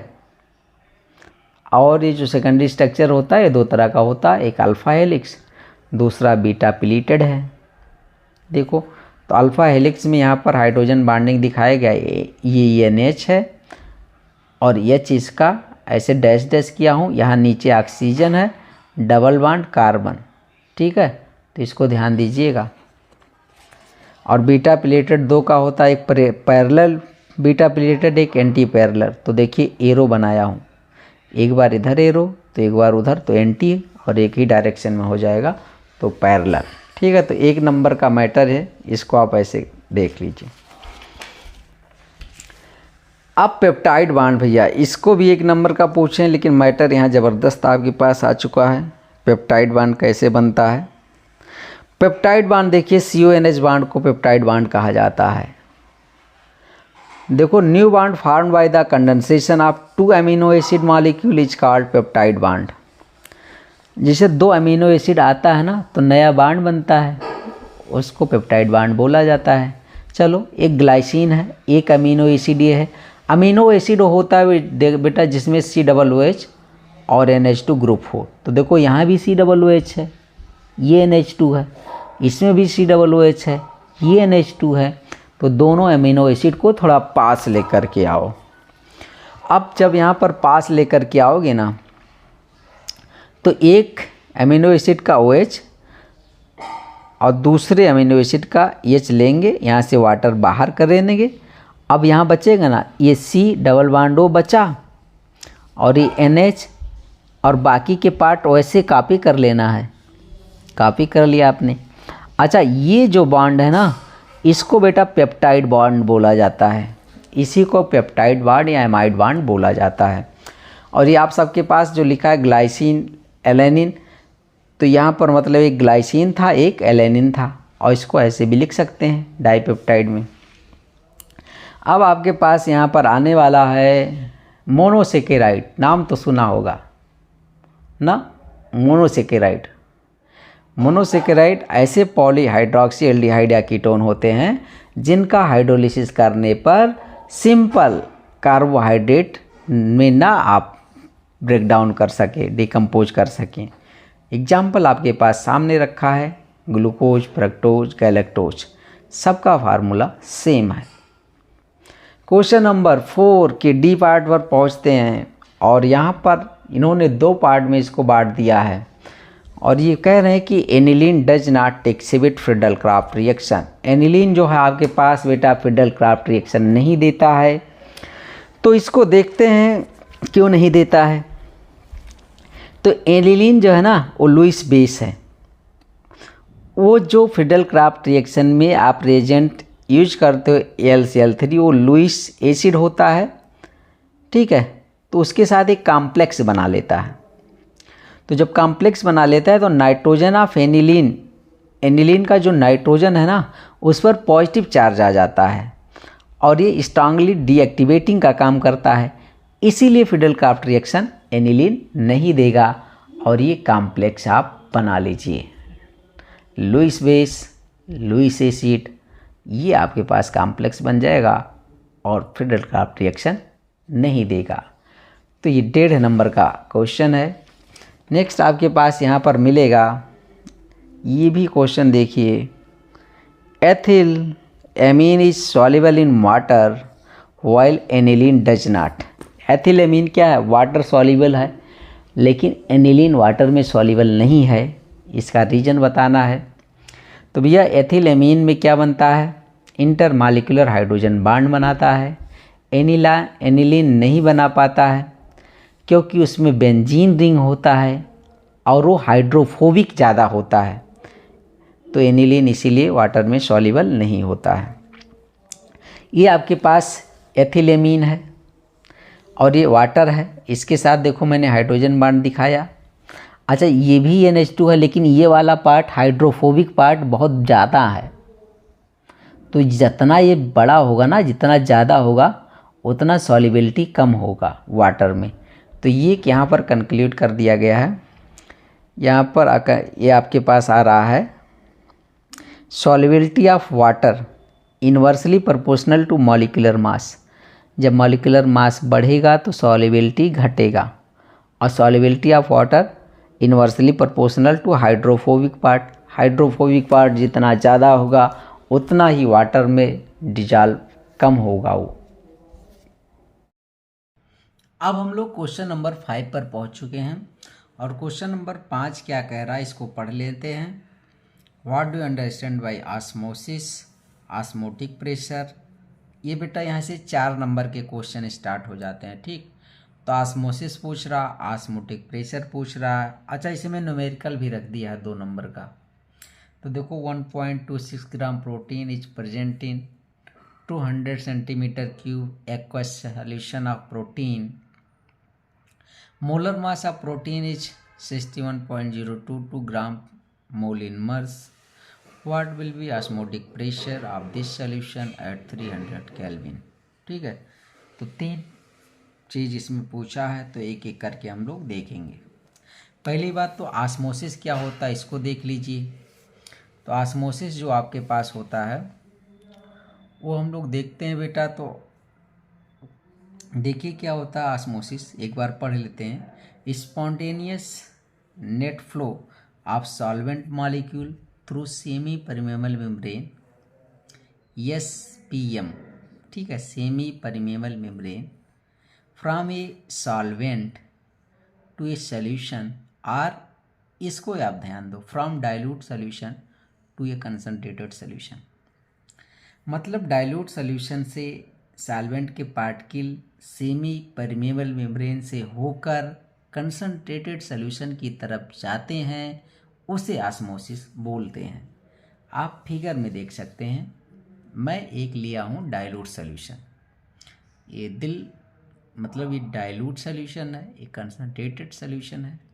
अच्छा dilute solution से सॉल्वेंट के particle ये semi permeable membrane से होकर के concentrated solution की तरफ जा रहे हैं, इसी को ऑस्मोसिस बोला जाता है, ठीक है। चलो भैया ऑस्मोटिक प्रेशर देख लिया जाए। ऑस्मोटिक प्रेशर क्या होता है, OP यहाँ पर लिखा हुआ है, ठीक है। इसको पाई से रिप्रेजेंट कर लो या P से कर लो, ठीक है। तो देखो इसको पहले पढ़ लेते हैं। External pressure applied on concentrated solution side to stop osmosis called osmotic pressure. तो कंसनट्रेटेड सॉल्यूशन की तरफ बाहर से लगाया गया प्रेशर जो ऑस्मोसिस को रोक दे उसे ऑस्मोटिक प्रेशर बोलते हैं। अच्छा पहले यहाँ ऑस्मोसिस हो रहा था, सॉल्वेंट इधर जा रहा था, अब इधर लगा दो प्रेशर। अब प्रेशर पड़ेगा तो सॉल्वेंट इधर नहीं जा पाएगा, तो उसी को बोला जाता है ऑस्मोटिक प्रेशर। अब इसके न्यूमेरिकल वाले पार्ट में देख लो, जो दिया है उसको पहले लिख लेते हैं। स्मॉल w क्या दिया था, 1.26 ग्राम, ठीक है। यहाँ पर मोलर मास दिया है 61.022 ग्राम मोल इनवर्स। अच्छा वॉल्यूम कितना दिया था बेटा, यहाँ पर 200 सेंटीमीटर क्यूब। देखिए जो दिया है उसको पहले आप लिख लीजिए, ठीक। अच्छा इसको लीटर में चेंज कर लें हम लोग, तो 0.2 लीटर आ जाएगा। और ऑस्मोटिक प्रेशर का जो फार्मूला है ना, osmotic pressure pi equal to ICRT, i van't Hoff factor है और नॉन इलेक्ट्रोलाइट के लिए एक ही होता है। तो अब यहाँ पर बराबर क्या है, यहाँ पर इसको रख दो, सी को मान लिया गया, कंसंट्रेशन वाला माना गया है सी की जगह पर यहाँ पर क्या लिखा है देखो बेटा, सी जैसे आपके पास है तो कंसंट्रेशन टर्म है, इसको मोलरिटी के बराबर मान लो। अब मोलरिटी बराबर होता है n upon V in litre. अच्छा एन कैसे निकलता है, स्मॉल डब्लू अपान एम, ऐसे एन निकलेगा ना, और ये वी लिख लिया जाए। तो मेरे कहने का मतलब इतना पार्ट सी की जगह पर लिखा जा रहा है, ठीक। तो ये लिखा ना W upon M into B, और ये आर टी है, ठीक। आर की वैल्यू दिया है 0.0821 litre kelvin inverse mole inverse ATM, ठीक है। तो सब वैल्यू इस पर रख दो फार्मूले पर, रखने के बाद आपके पास ऑस्मोटिक प्रेशर निकल करके आ जाएगा 2.5428 एटीएम। चलिए बी पार्ट पर आते हैं। बी पार्ट में हम लोग यहाँ से स्टार्ट करते हैं। अब बी को दो भागों में इन्होंने डिवाइड किया है। एक में पूछ रहे हैं बेटा वेलोसिटी ऑफ रिएक्शन से आप क्या समझते हैं, ठीक। तो how do understand by velocity of chemical reaction. तो यहाँ पर वेलोसिटी ऑफ केमिकल रिएक्शन जब आपके पास आ गया, इसी को रेट ऑफ रिएक्शन बोल लीजिए, ठीक है। Change in concentration of reactant और product in per unit time.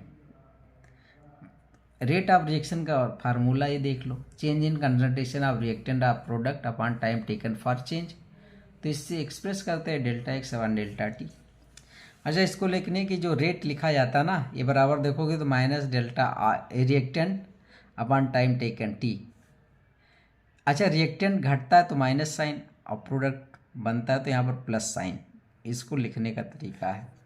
अच्छा कोई एक रिएक्शन है मान लो, इसको आप एवरेज रेट ऑफ रिएक्शन के फॉर्म में कैसे लिखेंगे। तो यहाँ जब देखोगे आप सब ना, तो इसको जनरल में लिखा जाता है 1/A, मतलब ये स्टॉकियोमेट्रिक कॉफिशिएंट है ये, ठीक है। ये आपके पास आ जाएगा, और रिएक्टेंट है तो यहाँ पर माइनस साइन, बी में 1/B delta B upon delta T बराबर plus 1/C delta C upon delta T बराबर प्लस 1/D। इस फॉर्म में आप एवरेज रेट ऑफ रिएक्शन के फॉर्म में लिख सकते हैं। तो चलो unit of rate of reaction देख लिया जाए। रेट बराबर क्या होता है, कंसंट्रेशन अपॉन टाइम, और कंसंट्रेशन को मोलरिटी से रिलेट कर दो, तो मोलरिटी की यूनिट क्या होती है, mole litre inverse upon time. तो इसको ऊपर कर देंगे तो आपके पास रेट की यूनिट आ जाएगा मोल लीटर इनवर्स टाइम सेकंड में हो सकता है, मिनट में हो सकता है, कुछ भी दिया हो। तो रेट आप रिएक्शन की यूनिट ये होती है mole litre inverse time inverse fix है, ओके। अब हम लोग इसके सेकंड पार्ट को देखेंगे। सेकंड पार्ट में इन्होंने राउल्ट लॉ पूछ लिया है। तो राउल्ट के दो लॉ हैं, मतलब एक तो वोलाटाइल के लिए है, एक नॉन वोलाटाइल सॉल्यूट के लिए है। तो हम यहाँ पर वोलाटाइल सॉल्यूट के लिए देख रहे हैं, ठीक है, 2 नंबर का है ये। तो चलो देखते हैं ये क्या कह रहे हैं वोलाटाइल सॉल्यूट के लिए। Particular temperature partial pressure of any component is equal to the product of its mole fraction, ये काई ले लो, and vapour pressure of the component in pure state P not. अब इसको समझ लेते हैं, कहने का मतलब क्या है इनके। मान लो कोई आपके पास बेटा लिक्विड ए है, कोई लिक्विड बी है, दोनों को मिला दो, मैंने मिला दिया। अच्छा अब इसके कुछ वेपर बनेंगे, तो यहाँ पर जो वेपर्स बनते हैं ना, यहाँ पर जो आएगा, यहाँ वेपर प्रेशर क्या होगा, ये राउल्ट लॉ इसके बारे में बात करता है। अच्छा जो ये है ए का मोल फ्रैक्शन, आप इसको काई ए मान लो या एक से, बी का मोल फ्रैक्शन काई बी। तो यहाँ पर ए का वेपर प्रेशर क्या होगा, ये राउल्ट लॉ बताने वाला है। बी का क्या होगा, सॉल्यूशन का क्या होगा। तो आप देखोगे यहाँ पर पी ए बराबर क्या होता है, P not A into chi A, P B बराबर P not B into chi B. तो पी टोटल जो vapour pressure, total partial pressure जो आने वाला है वो P A plus P B. तो बस पी ए की जगह पर आप ए लिख सकते हो, पी बी की जगह पर इसको लिख दीजिए, तो ये आपके पास फार्मूला आ जाएगा।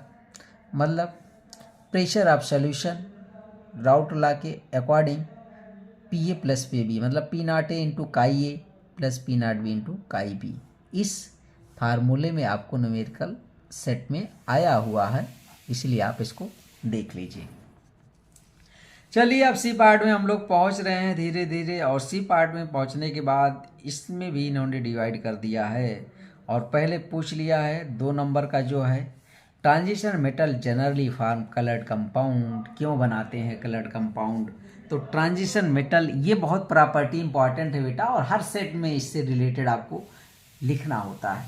तो यहाँ पर देख लो, ट्रांजिशन मेटल या आयन जो होते हैं ना, वो कलर इसलिए शो करते हैं क्योंकि उसके पास अनपेयर्ड इलेक्ट्रॉन होता है, उसमें डी ऑर्बिटल में अनपेयर्ड इलेक्ट्रॉन होगा और डी डी ट्रांजिशन होता है। तो मान लो ये डी जो आपके पास 5 ऑर्बिटल है ना, ये बेटा टूट जाता है, स्प्लिट कर जाता है। तो देखो एक T2G में एक EG में तोड़ा गया, तो यहाँ से इलेक्ट्रॉन यहाँ जाएगा, तो ये आपके पास इसी को डी डी ट्रांजिशन बोला जाता है, एक डी से दूसरे डी में जाना। ठीक है, तो कलर कैसे दिखाई देगा अगले पेज पर हम लोग इसमें एक्सप्लेन करते हैं। आप ये अभी जानना कि जो डी ऑर्बिटल है वो स्प्लिट कर जाता है 2 में, एक की एनर्जी कम, एक की एनर्जी ज़्यादा। चलो देखते हैं। आपके पास जब यहाँ पर जाओगे तो ये डिफरेंट एनर्जी है, अब एब्जॉर्ब करेगा रेडिएशन फ्रॉम विजिबल रीजन से, रेडिएशन एब्जॉर्ब करेगा और ट्रांजिशन फ्रॉम लो एनर्जी से हाई एनर्जी में जाएगा डी ऑर्बिटल में, तो लो से हाई में जाएगा। जैसे आपके पास ये लो एनर्जी है, ये रेडिएशन को एब्जॉर्ब करके हाई एनर्जी लेवल में इलेक्ट्रॉन चला जाएगा, और इसी को डी डी ट्रांजिशन बोलते हैं। अब कलर कैसे दिखाई देगा, तो coloured appear is complementary to the coloured absorb by the substance. Substance जो कलर एब्जॉर्ब करता है उसका कॉम्प्लीमेंटर है, कॉम्प्लीमेंट्री हम लोगों को दिखेगा। ठीक है, तो जैसे आपके पास रेड का कॉम्प्लीमेंट्री ग्रीन, येलो का वायलेट, ऑरेंज का ब्लू, तो ये आपके पास होने वाला है।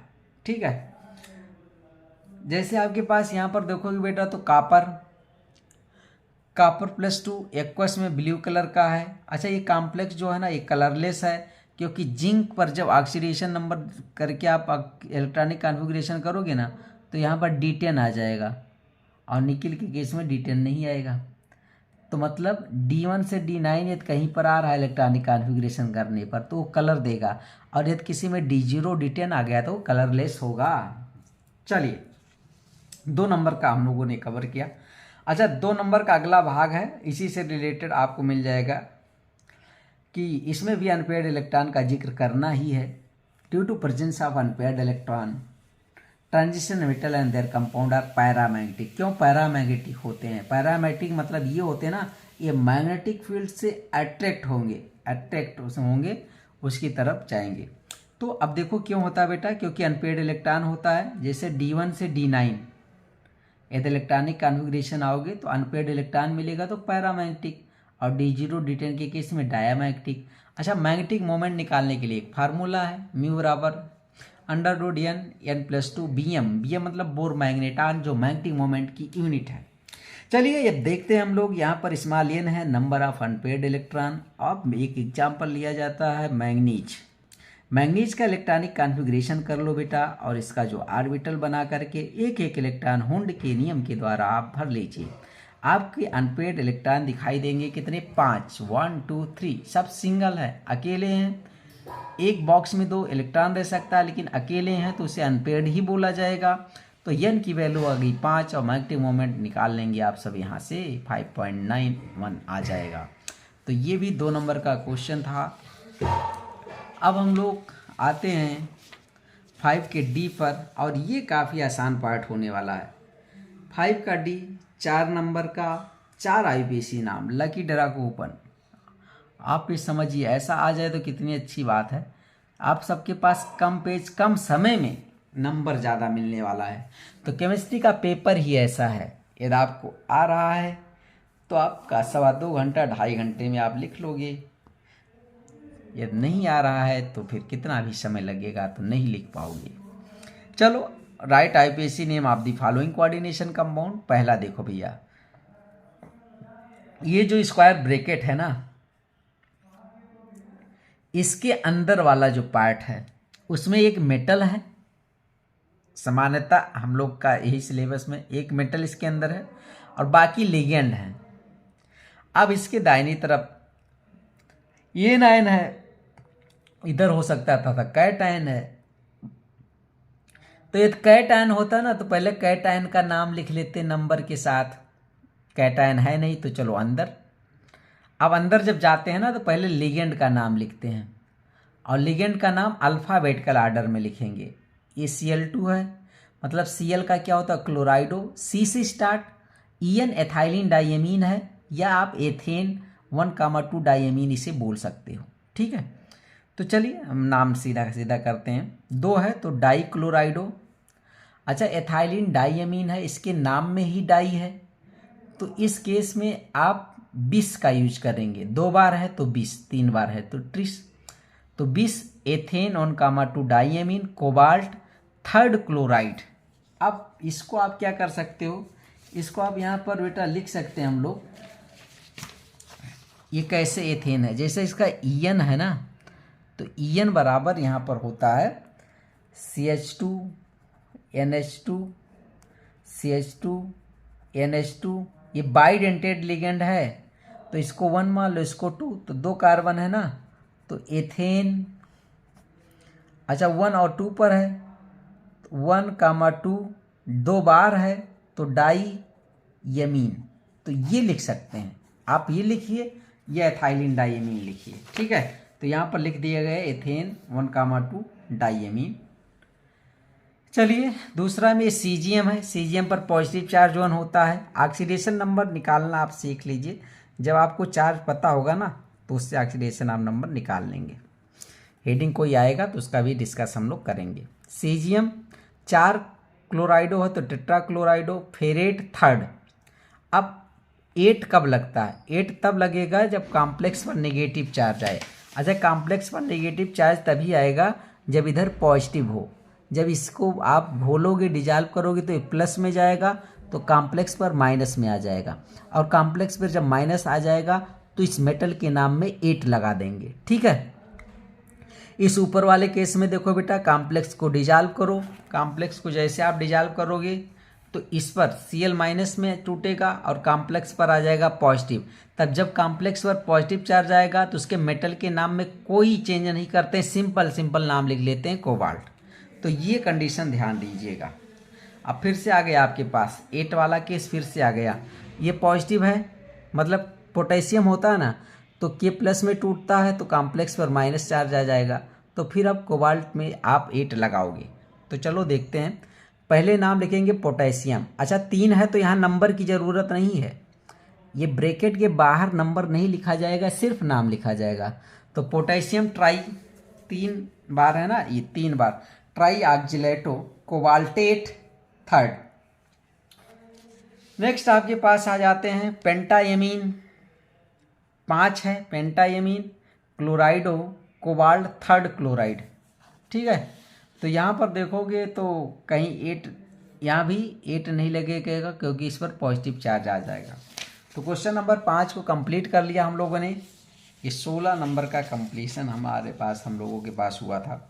अब क्वेश्चन नंबर 6 पर आ जाते हैं। क्वेश्चन नंबर 6 में आपके बैलेंस बांड थ्योरी के बारे में इन्होंने कहानी पूछा है कि बैलेंस बांड थ्योरी के बारे में बताओ, इम्पोर्टेंस बताओ, उसके पोस्टुलेट्स बताओ। तो सबसे पहले भैया ये जो है ना, ये आपके पास valence bond theory covalent bond के बारे में बात करती है, कोऑर्डिनेट कोवैलेंट बांड के बारे में। कैसे बनता है, ये मेटल का खाली ऑर्बिटल वैकेंट मेटल ऑर्बिटल, इसका हाइब्रिड ऑर्बिटल जो खाली होता है, और लिगेंड का भरा हुआ, ये आपस में ओवरलैप करता है तो यहाँ पर बनाता है कोऑर्डिनेट कोवैलेंट बांड। ठीक है, तो ये हम लोग यहाँ पर क्वेश्चन नंबर 6 पढ़ रहे हैं। ठीक, पोस्टुलेट्स इसका बताना था और लिमिटेशन दोनों बताना है। तो ये कैसे बनता है बांड, ये बताने की कोशिश कर रहा है। मेटल लिगेंड के बीच कोऑर्डिनेट बांड बन रहा है। कुछ यहाँ पर पोस्टुलेट्स हैं, उसको पढ़ लिया जाए। The central metal atom provide a number of empty orbital equal to its coordination number for the formation of covalent bond या कोऑर्डिनेट बॉन्ड बोल लो अच्छे से विथ लिगेंड। तो जो मेटल है ना वो उतने खाली ऑर्बिटल प्रोवाइड करता है जितने की उसकी कोऑर्डिनेशन नंबर होता है और वो लिगेंड के साथ आसानी से कोऑर्डिनेट बॉन्ड बना सके। अच्छा, जो खाली ऑर्बिटल होता है ना, empty orbital of metal ion hybridise, वो आपस में हाइब्रिडाइज कर देता है और equal number of hybrid orbital आपको देगा जिसकी एनर्जी सेम होगी। सबसे महत्वपूर्ण पॉइंट आपके पास यहाँ पर आने वाला है। तो द मेटल एटम और ion can use n-1d ns np nd orbital for hybridisation. Hybridisation के लिए जो मेटल है ना ये एटम ये यूज कर सकता है। इसको हम लोग समझ लें, ये n-1, जैसे मान लो n बराबर है आपके पास 4, ठीक है, तो n-1 क्या आ जाएगा, 3 आ जाएगा ना, मतलब 4 - 1 क्या आएगा, कितना, 3 ही तो आएगा। तो ये 3d हो सकता है। ये आपके पास 4s मतलब इनके बराबर 4p 4d, ये इतने ऑर्बिटल हाइब्रिडाइजेशन के लिए यूज करेगा, ठीक है। ये अंदर वाला d है, ये बाहर वाला d है। तो ये कहानी है इसका। तो हाइब्रिड ऑर्बिटल जो होता है ना ओवरलैप करता है लिगेंड के साथ और बनाता है क्या, हाइब्रिड ऑर्बिटल क्या करेगा, ओवरलैप करेगा लिगेंड के साथ और वो लिगेंड क्या करता है, डोनेट करता है इलेक्ट्रॉन पेयर फॉर बॉन्डिंग के लिए। अच्छा, मान लो आपके पास कॉम्प्लेक्स आ गया, तो कॉम्प्लेक्स जो आपके पास यहाँ पर है यदि उसमें अनपेयर्ड इलेक्ट्रॉन होगा तो पैरामैग्नेटिक और अनपेयर्ड इलेक्ट्रॉन नहीं होगा तो डायमैग्नेटिक कहलाएगा। अच्छा, कुछ स्ट्रांग लिगेंड हैं जैसे CO CN, ये क्या करते हैं, इलेक्ट्रॉन का पेयरिंग करा देते हैं, फोर्सफुल पेयरिंग करा देते हैं जो हुंड के नियम के विपरीत है, अगेंस्ट है। चलो अब एक एग्जाम्पल लेकर के थोड़ा सा समझ ले कहानी इनकी। बैलेंस बॉन्ड थ्योरी की कहानी हम लोग समझने चल रहे हैं और यहाँ पर जब देखेंगे तो बेटा कोऑर्डिनेशन नंबर आपके पास 4 वाला और कोऑर्डिनेशन नंबर 6 वाले ज़्यादातर कॉम्प्लेक्स होते हैं। तो कोऑर्डिनेशन नंबर जब 4 होगा तो 2 तरह का हाइब्रिडाइजेशन होता है, एक sp3 दूसरा dsp2। यदि sp3 होगा तो इसकी ज्योमेट्री टेट्राहेड्रल, dsp2 होगा तो स्क्वायर प्लेनर। ऐसे कोऑर्डिनेशन नंबर 6 होगा तो ज्योमेट्री ऑक्टाहेड्रल और हाइब्रिडाइजेशन 2 तरह का हो सकता है, एक sp3d2 दूसरा d2sp3, ठीक है। एक कॉम्प्लेक्स ले लो, उसका एक्सप्लेनेशन बैलेंस बॉन्ड थ्योरी के अकॉर्डिंग कर लिया जाए। जैसे आपके पास यहाँ पर है FeCN का होल 6, ठीक है, और यहाँ पर कॉम्प्लेक्स पर 4- है, इसका कोऑर्डिनेशन नंबर 6 है। तो आयरन का एटॉमिक नंबर बेटा 26 होता है ना, इलेक्ट्रॉनिक कॉन्फ़िगरेशन कर लो। अब यहाँ पर आयरन 2 मतलब 2 निकालना है इलेक्ट्रॉन, तो 2 इलेक्ट्रॉन S से पहले निकलेगा तो S से निकाल दिया। अब 3d6 बचा, तो 3d6, अब CN यहाँ पर स्ट्रांग लिगेंड है तो ये क्या करेगा, ये पेयरिंग करवा देगा, ठीक। तो पेयरिंग करवा देगा तो 6 इलेक्ट्रॉन इसमें आ जाएगा, ये 2 खाली हो जाएगा। अच्छा, जितने कोऑर्डिनेशन नंबर है ना उतने खाली ऑर्बिटल होने चाहिए। तो चलो 2 यहाँ से खाली मिल गया, 3 4 5 6 सबको आप मिक्स कर लो तो आपके पास d2sp3 हाइब्रिडाइजेशन मिल जाएगा। अब ये आपके पास 6 खाली ऑर्बिटल मिल जाएंगे जो हाइब्रिड ऑर्बिटल हैं मेटल के, ठीक है। और इसको हम 3 को ऐसे यहाँ कॉपी कर लेंगे। अब यहाँ पर जब देखेंगे तो ये जो आपके पास खाली ऑर्बिटल हैं, हाइब्रिड ऑर्बिटल हैं, इसमें जो CN है ना अपना इलेक्ट्रॉन पेयर देगा, इलेक्ट्रॉन पेयर दे करके क्या बनाएगा, बॉन्ड बनाएगा, ठीक है। तो FeCN का होल 6 2- की ज्योमेट्री ऑक्टाहेड्रल है। इसे इनर ऑर्बिटल कॉम्प्लेक्स बोलेंगे क्योंकि हाइब्रिडाइजेशन में अंदर वाला d यूज हुआ है। इसका लो स्पिन होगा, ये डायमैग्नेटिक होगा क्योंकि सब इलेक्ट्रॉन पेयर्ड है, ठीक है, लो स्पिन होगा। क्योंकि जब पेयरिंग होती है तो स्पिन कम हो जाती है। ठीक है, आप जानते हो कि एक इलेक्ट्रॉन यदि क्लॉकवाइज भरा है तो इसके लिए एस की वैल्यू देखो बेटा, आपके पास मान लो ये ऑर्बिटल है, ठीक है, एक इलेक्ट्रॉन भरा तो इसको कहो प्लस हाफ, इधर बढ़ा तो माइनस हाफ, तो कम हो रहा ना, ऐसे प्लस हाफ माइनस हाफ तो लो स्पिन कहलाएगा। उसके बाद हम लोग देखते हैं इसका लिमिटेशन, कमियां क्या हैं। कमियां चलो देख ले, सभी लोग कमियां तो ही देखते हैं। कमियां आपके पास है तो कहते हैं जो कोऑर्डिनेशन कंपाउंड वो कलर क्यों देते हैं इसके बारे में नहीं बता पाए, और मैग्नेटिक प्रॉपर्टी हो कौन कितना ज़्यादा कितना कम होगा इसके बारे में एक्सप्लेन नहीं कर पाए हैं। अगला पॉइंट आपके पास है बेटा कि जो कोऑर्डिनेशन नंबर 4 होता है ना, कब उसका टेट्राहेड्रल ज्योमेट्री होगा, कब स्क्वायर प्लेनर, ये बताने में इनको मुश्किल होने लगा। कौन वीक लिगेंड होगा कौन स्ट्रांग लिगेंड होगा इसकी पहचान नहीं कर मिला, और ये डी ऑर्बिटल कैसे टूट जाते हैं जब लिगेंड के कांटेक्ट में आते हैं इसके बारे में कोई जानकारी नहीं हो पाई। तो ये था ए। अब ए का एक आर करके पार्ट होता है, चाहे वो हम लोग करें चाहे दूसरा पार्ट करें। तो चलिए देखिए इसको पढ़ लेते हैं। Define activation energy, velocity constant for any reaction at 400 kelvin and 600 kelvin are 0.02 second inverse and 0.08 second inverse, ठीक है, respectively. Calculate activation energy, R की वैल्यू दिए हैं 8.314 joule kelvin inverse mole inverse, ठीक है। एक्टिवेशन एनर्जी को पहले define कर लेते हैं। एक्टिवेशन एनर्जी जो आपके पास होता है बेटा, इसको पढ़ लेते हैं। It is the extra amount of energy which is supplied from outside to the reactant so that their energy should be becomes equal to threshold energy. तो भैया एक्टिवेशन एनर्जी जो होता है किसके बराबर होता है, थ्रेशोल्ड एनर्जी में से माइनस कर दो उसका रिएक्टेंट का जो एवरेज एनर्जी होता है। तो एक्टिवेशन एनर्जी को ये, थ्रेशोल्ड एनर्जी को टी से, और एवरेज एनर्जी ऑफ रिएक्टेंट। तो एक फिगर के द्वारा हम लोग इसको देख लेते हैं।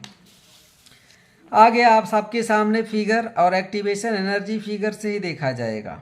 ठीक है, देखिए यहाँ पर एनर्जी है, यहाँ पर आपके पास टाइम है, ठीक है। तो आपके पास देखते हैं यहाँ पर, तो देखो बेटा ये मान लो रिएक्टेंट है, यहाँ पर इसकी कुछ एनर्जी अपनी है, और ये थ्रेशोल्ड एनर्जी है। जब यहाँ तक रिएक्टेंट पहुँचेगा तभी वो प्रोडक्ट में बदल पाएगा। मतलब रिएक्टेंट को इस पहाड़ी को पार करना है, तो यहाँ पर थोड़ा बहुत एनर्जी इनके पास था। अब आप इनको एक्टिवेट करिए तो दीजिए, और इनकी एनर्जी थ्रेशोल्ड एनर्जी के बराबर हो जाए। तो ये जो एनर्जी है इसी को एक्टिवेशन एनर्जी बोलते हैं। इसे एनर्जी बैरियर है, जब यहाँ तक एनर्जी रिएक्टेंट का होगा तभी वो प्रोडक्ट में बदल पाएगा। अब ये एक केस लेते हैं ए, और दूसरा हमारे पास बी केस है। अब देखो बेटा एक रिएक्टेंट ये है, और इसमें हमने थोड़ा पहाड़ी कम बनाया, तो ये रिएक्टेंट यहाँ पहुँच जाए तो प्रोडक्ट में बदल जाएगा। अच्छा, दूसरे में थोड़ी सी पहाड़ी ऊपर बनाया, तो मतलब यहाँ एक्टिवेशन एनर्जी ज़्यादा होगा, यहाँ एक्टिवेशन एनर्जी कम होगा। मतलब इसको थोड़ा सा दे दो एनर्जी तो बदल जाएगा, लेकिन यहाँ ज़्यादा एनर्जी देना पड़ेगा, तो मोर एक्टिवेशन एनर्जी लिखा है। अच्छा, अब आपके पास यहाँ पर ऐसा आने वाला है, जैसे एक्टिवेशन एनर्जी जो है ये inversely proportional to rate of reaction. यदि एक्टिवेशन एनर्जी ज़्यादा होगा तो रेट ऑफ रिएक्शन कम होगा। मतलब यदि पहाड़ी लंबी चढ़नी होगी तो आपकी स्पीड कम होने वाली है, ठीक है, मतलब समय लगने वाला है, रेट ऑफ रिएक्शन कम होगा। तो ये आपके पास देखो यहाँ पर जो एनर्जी का गैप है वो कम है, मतलब एक्टिवेशन एनर्जी कम है, यहाँ एक्टिवेशन एनर्जी ज़्यादा है, तो इसमें रेट ऑफ रिएक्शन स्लो होगा और इसमें फास्ट होगा। चलिए इसी का दूसरा पार्ट है आर्हीनियस इक्वेशन से रिलेटेड न्यूमेरिकल आ गया है, और इसमें हम लोग देखते हैं। बेटा पहले इसको लिख लीजिए आप, ठीक है। log base 10 K2/K1 equal to E/2.303 R T2 - T1/T1 into T2, ठीक है। क्वेश्चन में क्या क्या दिया था उसको हमने पहले लिख लिया है। ये आपके पास यहाँ पर दिया था क्वेश्चन में बेटा, वेलोसिटी कांस्टेंट न, K1 का, K2 का, टेम्परेचर दिया T1 T2, और R की वैल्यू दिया है। इस सब को आप इस इक्वेशन में रख लो, रख लिया गया। अब रखने के बाद इसको जो आप कैंसिल करोगे तो log 4 आ जाएगा। अच्छा, इस ब्रैकेट वाले पार्ट को जब सॉल्व करते हैं तो ये वैल्यू आ जाती है, और इस दोनों को सॉल्व करने पर ये आ जाएगा। तो log 4 की वैल्यू 0.6020 होता है, तो यहाँ आप रख सकते हैं। अच्छा, एक्टिवेशन एनर्जी इधर निकालना है तो आप ये कर लीजिए। ये सॉल्व करने के बाद आपके पास एक्टिवेशन एनर्जी आ जाएगा 13832.3 जूल। ठीक है, तो एक्टिवेशन एनर्जी यहाँ से पता चल जाएगा। अब नेक्स्ट पे हम लोग देखते हैं 6 का ए पार्ट समाप्त कर लिया गया। अब बी वाले पर हम लोग चलते हैं। 6 का बी पार्ट में क्या कह रहे हैं, right the structure of following compound 2-chloro-2,3-methyl pentane. Pentane भैया बनाना है तो 5 ऐसे कार्बन बना लो। ठीक है, पेंटेन आपको बनाना है। यहाँ पर देख रहे हैं ना, right structure of the following 2-chloro-3-methyl pentane. तो आप यहाँ पर बना लीजिए कार्बन 1 2 3 4 5, दूसरे पर क्लोरीन लगा दो, तीसरे पर CH3, बाकी बैलेंस ही हाइड्रोजन से कंप्लीट कर लो। 1 नंबर आपको मिल गया कितना आसानी से। 1,4 डाइब्रोमो ब्यूट 2 4 है ना, 1 2 3 4 कार्बन बना लो, दूसरे पर आप डबल बॉन्ड लगा दो, 1 पर ब्रोमीन 2 पर ब्रोमीन, बाकी जो बचे सब जगह हाइड्रोजन आप जोड़ दीजिए। ठीक है, तो ये हो जाएगा आपके पास। नेक्स्ट आपके पास होने वाला है 1-chloro-2-methyl बेंजीन। तो पहले बेंजीन बना लो, इसको मान लो ढक लिया, बेंजीन बन गया। अच्छा, नंबरिंग कर लो इसमें 1 2 3 4 5, 1 पर क्लोरीन 2 पर मेथिल लगा दो, कितना आसान है। नेक्स्ट आपके पास है बेटा 1-chloro-4-ethyl साइक्लोहेक्सेन। अच्छा, साइक्लोहेक्सेन पहले आप बना लीजिए। ठीक है, इसको ढक लीजिए, साइक्लोहेक्सेन बन गया। नंबरिंग कर लो, 1 पर क्लोरीन लगा दो और 4 पर एथिल लगा दो, बस बन गया। आपके पास है 3-bromo-2-methyl ब्यूट 2-ene। ठीक है, तो आपके पास यहाँ से करो 1 2 3 4, 3-bromo-2-methyl ब्यूट 2-ene आ जाएगा। ठीक, तो 6 का बी पार्ट हो गया। अच्छा, 6 के बी पार्ट का यहाँ पर होता है और करके भी आता है ना, तो कुछ रिएक्शन पूछ रहे हैं, केमिकल रिएक्शन ये पूछ रहे हैं। Give chemical equation. N butyl chloride react करता है जब एल्कोहलिक KOH से, तो क्या बनता है। तो भैया जब एल्कोहलिक KOH से हेलो एल्केन मतलब एन ब्यूटिल क्लोराइड रिएक्ट करता है तो एल्कीन बनता है। ठीक है, इसका K, इसका Cl, KCl बाहर जाएगा और इसका OH और इसका एक H यहाँ से बाहर निकल जाएगा, तो इसके बीच डबल बॉन्ड आ जाएगा। तो जब एल्कोहलिक KOH होगा तो एल्कीन बनेगा, यदि एक्वस होता तो एल्कोहल बनता। ये बहुत इंपॉर्टेंट रिएक्शन है, इसको आप याद करिएगा। चलिए आते हैं हम लोग methyl iodide react with magnesium in presence of dry ether. तो बच्चों मेथिल आयोडाइड का फार्मूला ये है, मैग्नीशियम से रिएक्शन करेगा तो मेथिल मैग्नीशियम आयोडाइड बनाएगा, जिसे ग्रिग्नार्ड रिएजेंट बोलते हैं। ठीक है, नेक्स्ट आपके पास आ जाता है methyl bromide react with sodium in presence of dry ether. तो ये तो ओड रिएक्शन आ गए भैया, 2 मॉलिक्यूल इसके ले लो मेथिल ब्रोमाइड के, और यहाँ से 2NaBr बाहर कर दो, ये बन जाएगा एथेन। ये रिएक्शन बच्चे याद कर लेते हैं आसानी से। Methyl iodide react with cation, cation से रिएक्शन करेगा तो मेथिल साइनाइड बनाएगा। ठीक, ये मेथिल आयोडाइड है। क्लोरोबेंजीन का रिएक्शन बहुत इंपॉर्टेंट रिएक्शन, बार बार पूछा जाता है। क्लोरोबेंजीन जब NaOH से रिएक्शन करता है ना, तो भैया ये हाई टेम्परेचर हाई प्रेशर पर रिएक्शन करता है। इस पॉइंट को NCERT ने लिखा है। तो सोडियम फिनॉक्साइड बनेगा, ये देखो -HCl मैंने बाहर कर दिया है। सोडियम फिनॉक्साइड का एसिडिफिकेशन जब HCl लाओगे तो यहाँ NaCl बाहर जाएगा। HCl आपने लाया, एक Na एक Cl, ये देखो NaCl गया, एक H यहाँ चला गया, आपके पास बन गया फिनाल। अब हम लोग देखते हैं 7वां क्वेश्चन, इस सेट का लास्ट क्वेश्चन है। इसमें भी 2 पार्ट हैं, क्वेश्चन तो बड़ा होता है। देखा जाए, describe the industrial manufacture of ethanol, give also chemical equation of reaction, what is found after dehydration of ethanol, write the mechanism of acetic dehydration of ethanol to get ethene. चलिए question ये कह रहे हैं भैया ethanol का industrial method बताओ manufacture का।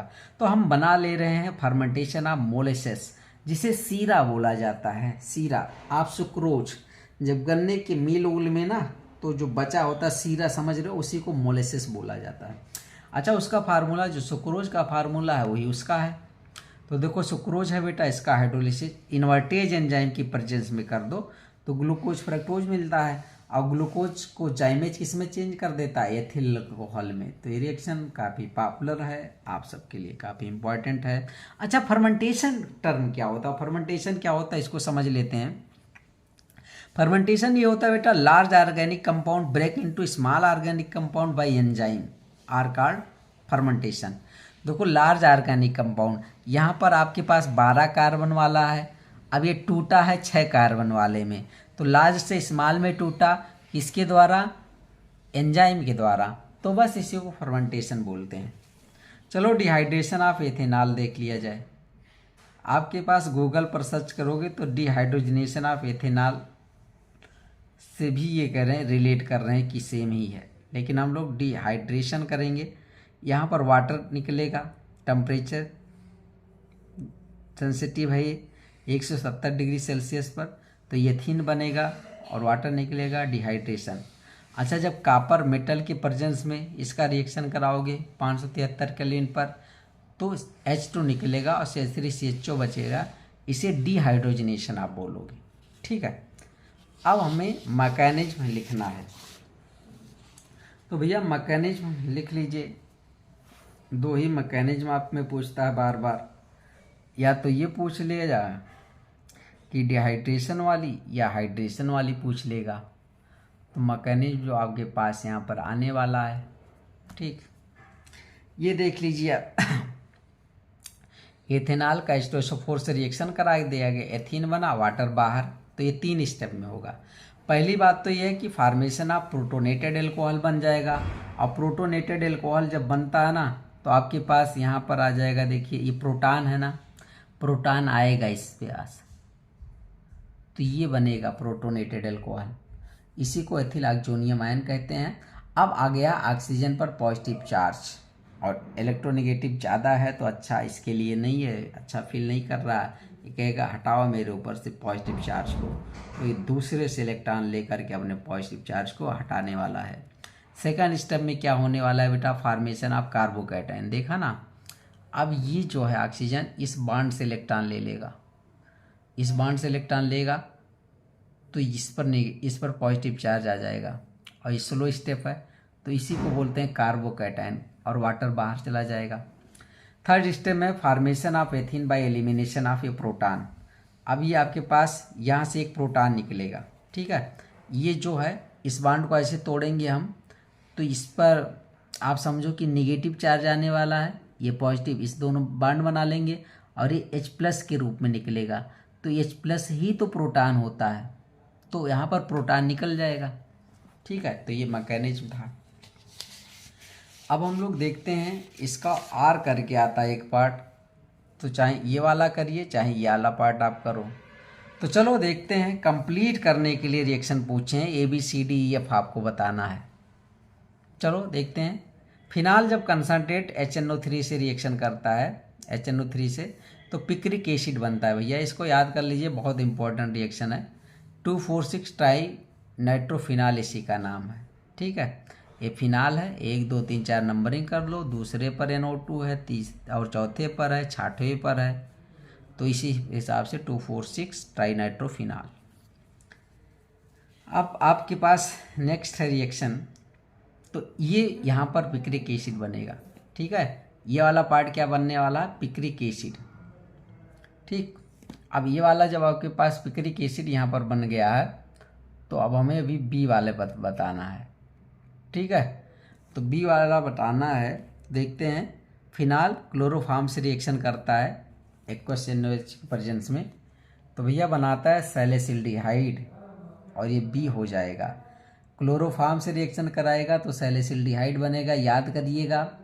लेकिन जब CCl4 से कराओगे तो सैलिसिलिक एसिड बनेगा। लेकिन हमारे क्वेश्चन में जब ये है तो हमें यही बनाना है, और ये है राइमर-टीमन रिएक्शन। आगे वाला जो आपके पास है बेटा ईथर से रिलेटेड है। HI के प्रेजेंस में इस बांड को तोड़ना है। देखिए नाम इसमें कर दिया गया 2-मेथिल-2-प्रोपाक्सीब्यूटेन।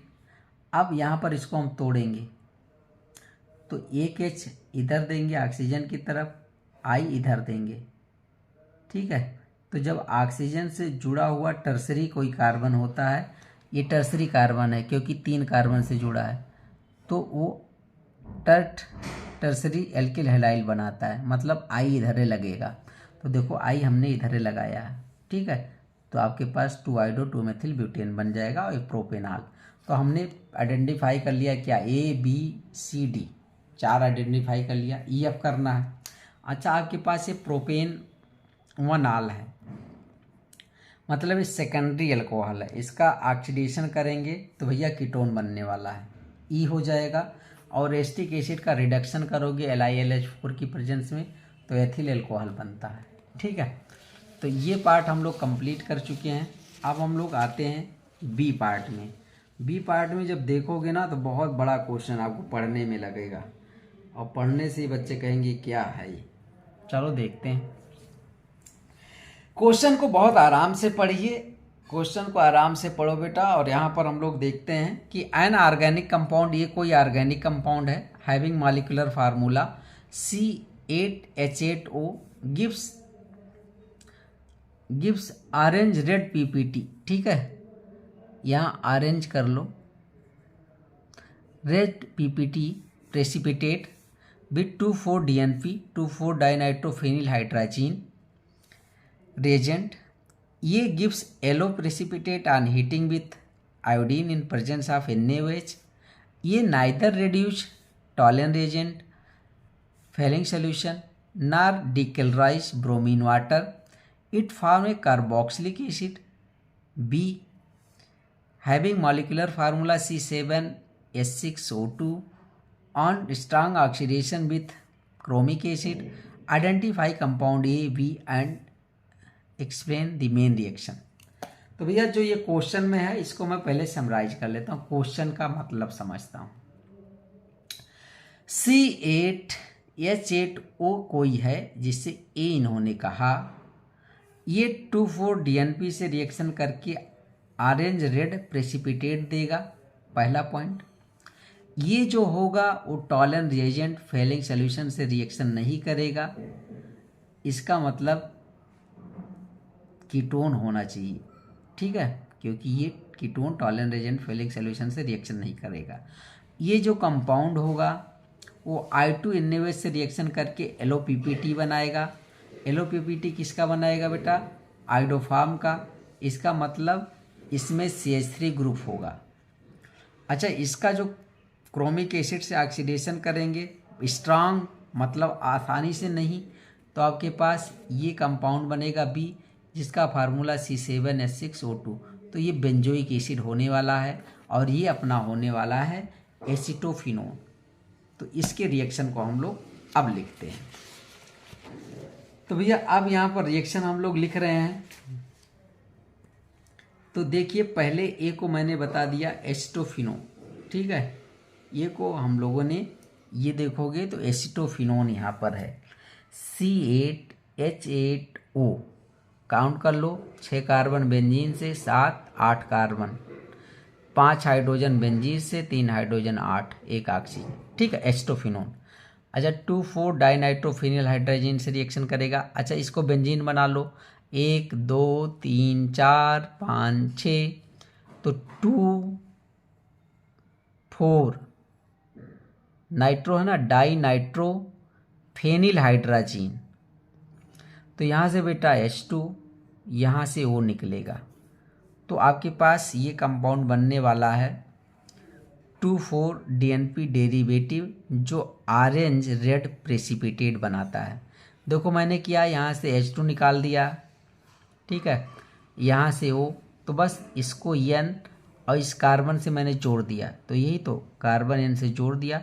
बाकी सारा पार्ट आप देखेंगे तो वैसे ही तो लिखा है, ठीक है। ये भी यहाँ से O निकला, यहाँ से H2 निकला, N और कार्बन के बीच ये बॉन्ड बन गया, ये ऑरेंज PBT बन गया, ठीक है। अब आपके पास वो जो ये है ना एसिटोफिनोन, ये कहते हैं strong oxidising agent. Chromic acid H2CrO4 से रिएक्शन करता है तो बेंजोइक एसिड बनाता है, तो बस बेंजोइक एसिड बना दिया, जिसका फार्मूला C7H6O2 होता है। ये भी मिल गया। कहते हैं कि जो ये है ना, ये I2NaOH से रिएक्शन करके LOPPT बनाता है आइडोफार्म का, तो इसका भी रिएक्शन लिख लिया गया। सोडियम बेंजोएट बन गया, ये बन गया। और ये टॉलरेंस रिएक्टेंट फेलिंग सोल्यूशन नहीं देता है। तो ये 5 नंबर का क्वेश्चन था, काफ़ी आसान, काफ़ी अच्छा ये क्वेश्चन होगा। चलिए अब इसके बाद आर वाले पार्ट पर हम लोग आते हैं, ठीक है।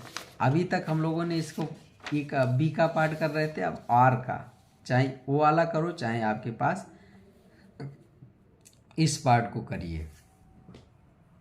तो यहाँ पर 5 हैं, एक एक नंबर का सब होगा।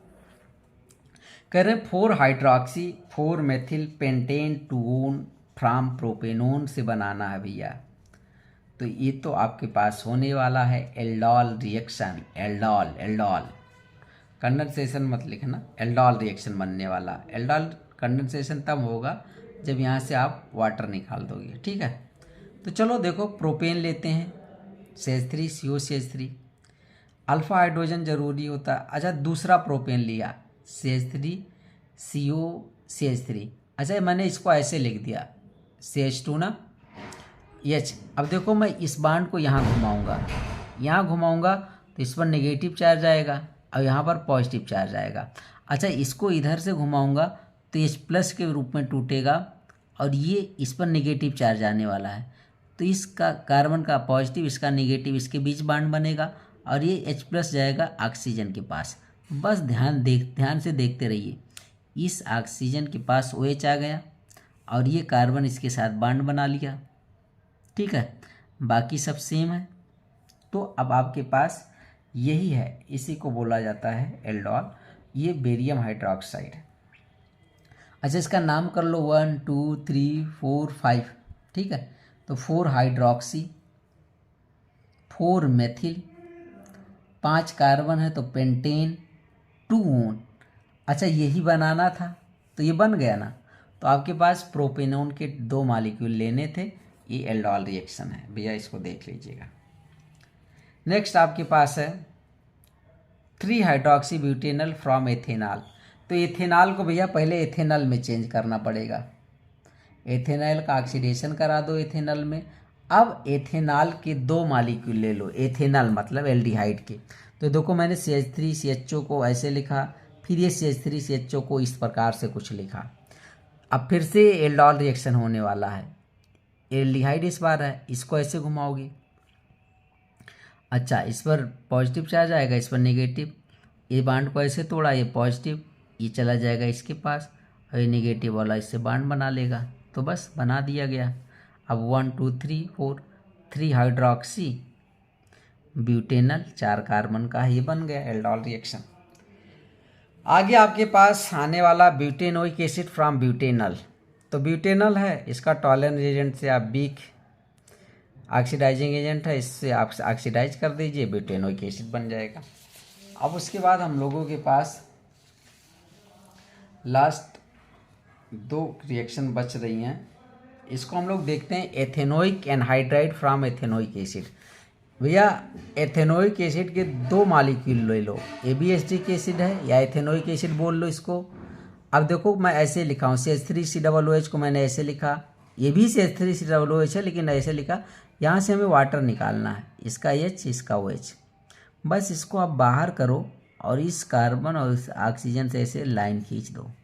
तो मैंने यही तो किया है, CH3CO और ये जो आपके पास से वाटर बाहर करके ये आपके पास बनने वाला है इतना पार्ट, यही तो पार्ट बन रहा है इतना, ये ठीक है।